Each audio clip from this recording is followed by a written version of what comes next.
Hi hello welcome back to our channel. అందరూ ఎలా ఉన్నారండి? మేమైతే చాలా బాగున్నాము. మీరు కూడా ఎప్పుడు బాగుండాలని మనస్ఫూర్తిగా కోరుకుంటున్నామండి.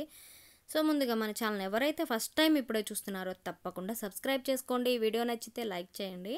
మీరు ఇచ్చే ఒక్క లైక్ మాకెంతో బూస్టప్గా అయితే ఉంటుందన్నమాట.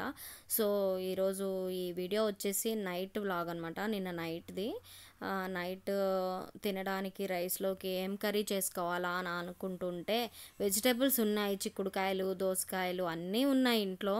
బట్ ఏంటంటే రోజు అవే తిని తిని కొంచెం బోర్ వస్తుంది కదా, టొమాటో కర్రీ చేసి చాలా రోజులైంది చేయమని చెప్పారనమాట ఇంట్లో. సో చేసేద్దాంలే అన్నట్టుగా నేనైతే టొమాటో ఇంకా పచ్చిమిరపకాయలు అయితే క్లీన్ చేసుకొని ఇక్కడ కట్ చేసుకుంటున్నాను టమాటా కూర చేసేద్దామని. టమాటా కూర ఏంటంటే చాలామంది చాలా రకాలుగా చేస్తూ ఉంటారు. ఎలా అంటే ఉల్లిపాయలు వేసి చేస్తారు, వేయకుండా చేస్తారనమాట. నేను వచ్చేసి వేయకుండా అయితే చేస్తున్నాను. ఉల్లిపాయలు వేస్తే ఏంటంటే కొంచెం తీయగా వస్తుంది అని నేను ఎక్కువ వేయను అనమాట. సో అందుకని ఇక్కడ పచ్చిమిరపకాయలు అయితే ఎక్కువ క్వాంటిటీ తీసుకుంటున్నాను. పచ్చిమిరపకాయలు ఇంకా టొమాటో రెండు కట్ చేసుకుంటున్నాను, క్లీన్ చేసినవి నీట్గా కట్ చేసి పెట్టుకొని కూర అయితే చేసుకుంటాను. దీనికి పెద్ద ప్రాసెస్ అయితే ఏం లేదు, నార్మల్గా వండుకోవడమే. సో నేనైతే మా స్టైల్లో అయితే ఇంట్లో మేమైతే ఇలానే చేసుకొని తింటామన్నమాట. సో ఇదే అయితే ఒక వ్లాగ్ పెడదామన్నట్టుగా వ్లాగ్ అయితే చేశాను. సో అందుకని ఇక్కడ టొమాటోలు పచ్చిమిరపకాయలు అయితే నీట్గా కట్ చేసి పెట్టుకున్నాను ముక్కలుగా. సో ఇప్పుడు మనం కర్రీ అయితే స్టార్ట్ చేసేద్దాము.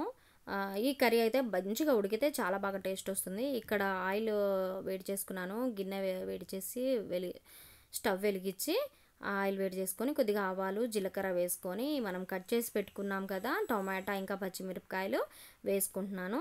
వేసుకొని ఇప్పుడు దీన్ని ఒక్కసారి అయితే కలుపుకుందాము. బాగా కలపాలన్నమాట. బాగా కలిపేసి మూత పెట్టి దీన్ని ఒక 5 మినిట్స్ అయితే కొంచెం హై ఫ్లేమ్లో పెట్టి ఉడికించుకోవాలి.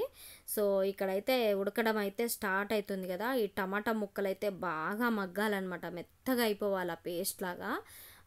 దానికి ఇంకా నేను కొంచెం కారం కొద్దిగానే వేసుకుంటున్నాను, ఎందుకంటే పచ్చిమిరపకాయల క్వాంటిటీ కొంచెం ఎక్కువ తీసుకున్నాను కదా. సో అందుకనే కొద్దిగానే కారం వేసుకొని సరిపడా ఉప్పు కూడా వేసుకొని కొంచెం పసుపు కూడా వేసుకుంటున్నాను. వేసుకొని దీన్ని బాగా కలిపేసి దీన్ని అలా ఒక 10-15 నిమిషాలు తక్కువ ఫ్లేమ్లో సిమ్లో పెట్టేసి వదిలేసామనుకో బాగా ఉడుకుతుంది. అన్నట్టు మర్చిపోయాను చెప్పడం, మా దేవాంశ్ గారు నాకు ఆ టమాటా కర్రీ అది ఇది ఏది వద్దన్నాడు. సో వాడికైతే ఆమ్లెట్ కావాలంటే 2 ఆమ్లెట్లు అయితే వేసి ఇచ్చేసాను. వాడైతే దాంతో సూపర్గా తినేస్తాడు. ఇక్కడ వచ్చేసి మా టమాటా కర్రీ అయితే అయిపోయిందనమాట. సో ఇది మా నైట్ డిన్నర్లోకి కర్రీ అనమాట. ఇది ఈరోజు వ్లాగ్.